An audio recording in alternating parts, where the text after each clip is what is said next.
नाज़रीन ही खूबसूरत मंज़र जागीर मोड़ ढोरनार रोड ते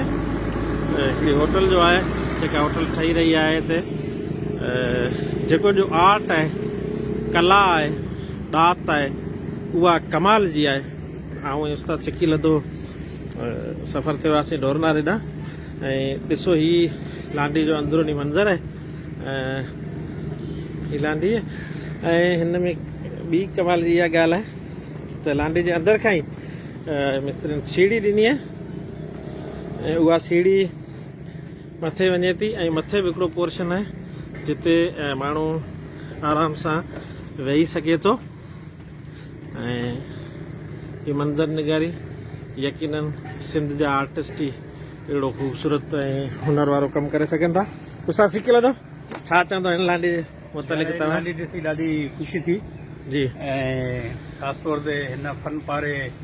जो जेको बि तख़लीकार आहे उनखे दाद ॾियण लाइ दिलि चवे थी।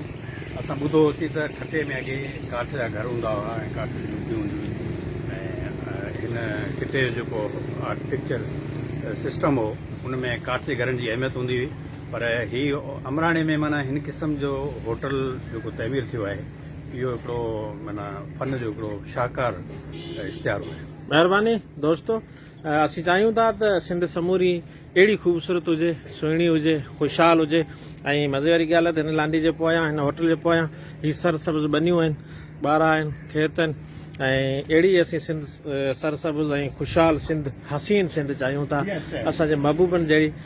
हसीन सिंध चाहियूं था।